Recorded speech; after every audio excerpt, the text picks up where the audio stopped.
इस मंच से केवल छात्र की बात होगी। नारा लगेगा तो केवल वंदे मातरम का नारा लगेगा, नारा लगेगा तो इंकलाब जिंदाबाद का नारा लगेगा, नारा लगेगा तो भगत सिंह का नारा लगेगा, नारा लगेगा महाराणा प्रताप का नारा लगेगा, नारा लगेगा चंद्रशेखर आजाद का नारा लगेगा। साथ है नारे तकबीर क्या मतलब है?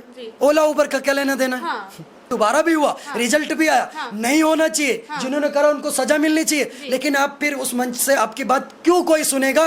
जिस प्रोटेस्ट के अंदर जेएनयू खड़ा हो जाएगा, जिस प्रोटेस्ट के अंदर डफली गैंग आ जाएगी, एक्टिव हो जाएगी। प्रोटेस्ट नीट का चल रहा है ना, नीट के अंदर मनुवाद से आजादी के नारे का क्या मतलब है? नीट के अंदर आरएसएस मुर्दाबाद का क्या मतलब है? नीट के अंदर बजरंग दल मुर्दाबाद का क्या मतलब है? नीट के अंदर स्वर्णों को गाली दी जा रही, तिलक तराजू और तलवार, इनको मारो जूते चार, क्या मतलब है? नीट के अंदर नारे तकबीर ओला उबर, इसका क्या मतलब है? वो बात किसी को सुनवाने क्यों सुनेगा आपकी कोई बात? अरे एजुकेशन क्यों मुद्दा है? एजुकेशन मुद्दा, अगर आप पेपर लीक का मुद्दा लेकर के आओगे, आपकी बिल्कुल बात सुनी जाएगी। जेपी नड्डा जी सुनने के लिए तैयार है, आज प्रधानमंत्री जी सुनने के लिए तैयार हैं। उन्होंने बोला जिन्होंने सुसाइड करी वो बच्चे वापस नहीं आ सकते, उनके परिवार की मेरे प्रति मेरी बहुत संवेदनाएं हैं। अभिषेक जी, जिस तरीके से आपने वीडियो बना के एक अपलोड किया है इंस्टाग्राम पे, जिस तरीके से आपने कॉकरोच युवा जो हैं उनको आपने जिस तरीके से बोला है, मारने पीटने की बात की है, वो आप क्यों आप समर्थन नहीं कर रहे हैं वो लोग का? क्यों वो लोग तो एजुकेशन का मुद्दा उठा रहे हैं। मुझे मक्खी मच्छरों का समर्थन करने में कोई इंटरेस्ट नहीं है।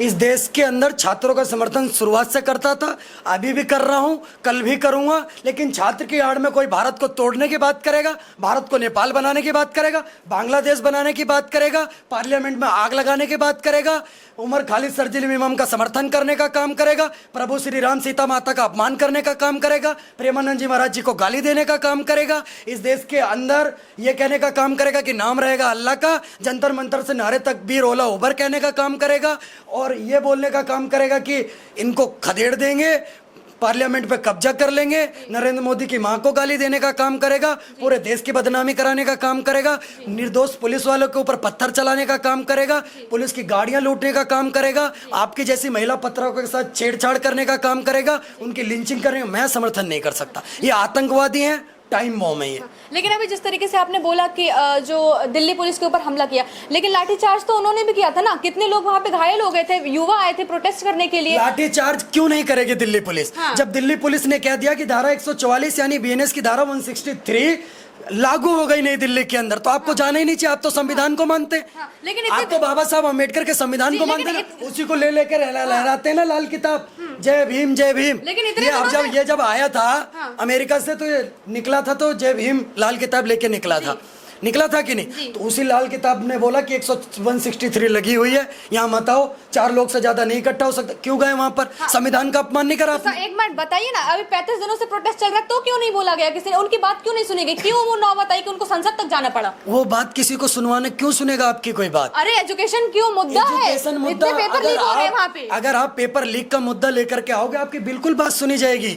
जेपी नड्डा जी सुनने के लिए तैयार है, आज प्रधानमंत्री जी सुनने के लिए तैयार है। उन्होंने बोला जिन्होंने सुसाइड करी वो बच्चे वापस नहीं आ सकते, उनके परिवार की मेरे प्रति मेरी बहुत संवेदनाएं हैं। मैं कह रहा हूं आपके चैनल पर बड़ी जिम्मेदारी के साथ कह रहा हूं पत्रकार महोदया, कि जिन्होंने भी ये काम करा फांसी से बड़ी सजा मिले, धर्मेंद्र प्रधान का इस्तीफा हो जाए, और जिसकी जिम्मेवारी बन रही है उनके खिलाफ कठोर कार्रवाई हो, फांसी दे दो उनको। लेकिन देश में आग लगा दोगे? अरे तो इतने दिनों से नीट का नाम लेकर के देश में आग लगा दोगे? नहीं, इतने दिनों से क्या होता? इतने दिनों से उस मंच से नीट की कितनी बात हुई है? नीट का पेपर लीक हुआ, नीट का पेपर दोबारा हो गया, नीट का रिजल्ट आ गया नहीं आ गया? अब वहाँ क्यों बैठे हैं फिर? उनको इस्तीफा चाहिए ना, धर्मेंद्र प्रधान का अभी तक नहीं दिया गया है। जो पत्थर चलाने का काम कर रहा है नीला गमछा पहन करके, जो भीड़ पुलिस पे पत्थर मारने का काम कर रही है, उनमें से एक भी नीट का छात्र दिखा दो आप मुझे। कोई है? लेकिन आप बार बार नीले गमछे को क्यों टारगेट कर रहे हैं? नीले गमछे को क्यों टारगेट नहीं कर रहा? आप ये बोल रहे हैं कि नीले गमछा डाल के गमछा पहन के कोई पत्थर चलाएगा तो उसको हरा बोल दूं, पीला बोल दूं? अगर मेरे सामने कोई कुत्ता खड़ा है तो कुत्ता ही कहूंगा, शेर तो नहीं कह दूंगा, कुत्ता ही कह रहा हूँ। लेकिन आपने अभी आपने बोला जिस तरीके से कि प्रधानमंत्री आप बोल रहे हैं, इतने दिनों से वो क्यों चुप थे? वहाँ बोलेंगे देश को आप दिनों से क्यों नहीं बोले? शुरुआत से बोल रहे हैं। सरकार पहले से कह रही है कि नीट के लिए सरकार ने अब एक बात बताई है, फास्ट ट्रैक कोर्ट में सुनवाई होगी, जिन्होंने की वजह से पेपर लीक हुआ, तो अभी बोला है ना सर? आप सुन तो लीजिए मैडम, अब एक बात बताइए, आज आपने अब ये कोई ऐसा तो है नहीं कि आज चीज हुई और कल खत्म हो गई। कांग्रेस की सरकार में 70 से ज्यादा पेपर लीक हुए, कोई पेपर दोबारा नहीं हुआ। अशोक गहलोत की, प्रियंका गांधी की राजस्थान में सरकार थी। प्रियंका गांधी का खुद का स्टेटमेंट है, यूट्यूब के ऊपर आपको मिल जाएगा, जाकर के देख लेना कि पेपर लीक बहुत बड़ी समस्या है, पूरे देश को इससे लड़ने की जरूरत है। अशोक गहलोत जी लड़ रहे और बार बार पता नहीं ऐसा क्यों होता कि राजस्थान में पेपर लीक हो जाता है। ये कांग्रेस की सरकार में हुआ है। सरकार की इस सरकार में पेपर लीक हुआ, दोबारा भी हुआ, रिजल्ट भी आया। नहीं होना चाहिए, जिन्होंने करा उनको सजा मिलनी चाहिए। लेकिन आप फिर उस मंच से आपकी बात क्यों कोई सुनेगा? जिस प्रोटेस्ट के अंदर जेएनयू खड़ा हो जाएगा, जिस प्रोटेस्ट के अंदर डफली गैंग आ जाएगी, एक्टिव हो जाएगी। प्रोटेस्ट नीट का चल रहा है ना, नीट के अंदर मनुवाद से आजादी के नारे का क्या मतलब है? नीट के अंदर आरएसएस मुर्दाबाद का क्या मतलब है? नीट के अंदर बजरंग दल मुर्दाबाद का क्या मतलब है? नीट के अंदर स्वर्णों को गाली दी जा रही है, तिलक तराजू और तलवार, इनको मारो जूते चार, क्या मतलब है? नीट के अंदर नारे तकबीर ओला उबर, इसका क्या मतलब है? नीट के अंदर नीता के पति का नाम लेकर के गीता के पति का काम हो रहा है, इसका क्या लेना देना है? नीट के अंदर प्रेमानंद महाराज जी का अपमान करा जाएगा एक कॉकरोच जनता पार्टी के प्रवक्ता द्वारा, ऑफिशियल प्रवक्ता द्वारा, इसका क्या लेना देना है? नीट के अंदर एक बंदा मन से आकर के कश्मीर का खड़े होकर के बोलेगा 370 को वापस बहाल करवाने का काम करेंगे, इसका क्या लेना देना है? नीट के पेपर के मुद्दे में नाम रहेगा अल्लाह का, इसका क्या लेना देना है? नीट के पेपर के मुद्दे में सर्जिल इमाम उमर खालिद को जेल से रिहा करवा के रहेंगे, उन आतंकवादियों को रिहा करवा के रहेंगे जिन्होंने आईबी के अफसर अंकित शर्मा की हत्या करवाने का काम करा, जिन्होंने दिल्ली को दंगे में डालने का काम करा, जिनकी वजह से सैकड़ों हिंदुओं की हत्या हुई है, जिन्होंने ये बोलने का काम करा कश्मीर भारत का हिस्सा ही नहीं है, असम को भारत से अलग कर देंगे, ऐसे स्टेटमेंट देने का काम करे। जो लेफ्टिस्ट गैंग भगत सिंह को आतंकवादी मानता है, जो लेफ्टिस्ट गैंग आयशा गैंग पूरे देश के अंदर आतंकवाद फैलाने का काम करता है, पीएफआई द्वारा जिनके लिंक पाए जाते हैं, उन लोगों का नीट के प्रोटेस्ट के साथ क्या लेना देना? इनकी गाली क्यों दी जा रही है? इतने के बावजूद भी कोई हिंदू इस देश का बहुसंख्यक कैसे समर्थन करेगा? अगर छात्र का मुद्दा तभी तो समर्थन करेंगे। आप मेरे बाप को गाली दो और मैं आपका किसी मुद्दे में सपोर्ट करूं, संभव है? जी नहीं।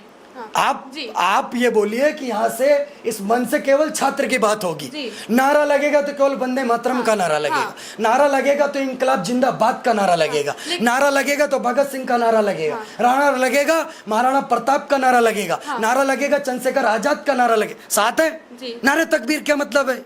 ओला उबर का क्या लेना देना है?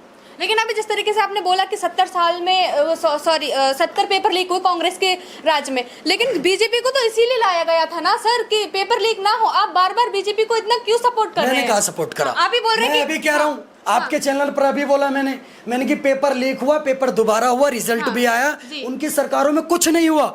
उल्टा छात्र जब बैठे आंदोलन के अंदर कैसी लाठियां चलाई गई बर्बर तरीके से, आप देख सकते हैं। इसी कांग्रेस की सरकार के खिलाफ जब ये अन्ना हजारे बैठे थे, उस आंदोलन को लीड कर रहे थे केजरीवाल वगैरह, क्या हुआ था? वीडियो हमने भी देखी, आपने भी देखी है। लेकिन अगर सरकार सुन रही तो सरकार को सुनने दो।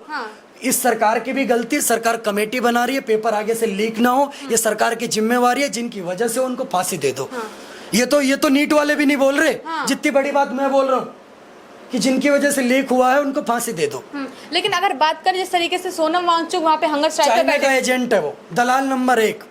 सर बात सुन लीजिए, वहाँ पे हंगर स्ट्राइक पे बैठे थे बच्चों के लिए, नीट के लिए, तो जो उनको पुलिस द्वारा उठा लिया गया था वहाँ पे। अगर सोनम वांगचुक बच्चे के लिए बैठे होते तो सोनम वांगचुक जब स्टेज के ऊपर लेटा हुआ था, उसने रामचरितमानस रख रखी थी अपने बगल में, मुझे अच्छा लगा। लेकिन उसी मन से राम जी का अपमान करवा दिया आपने, उसी मन से प्रेमानंद जी महाराज जी का अपमान करवा दिया, उसी मन से हिंदुओं को गाली दिलवा रहे हैं आप। क्यों समर्थन? एजेंट है, एक नंबर का दल्ला है ये।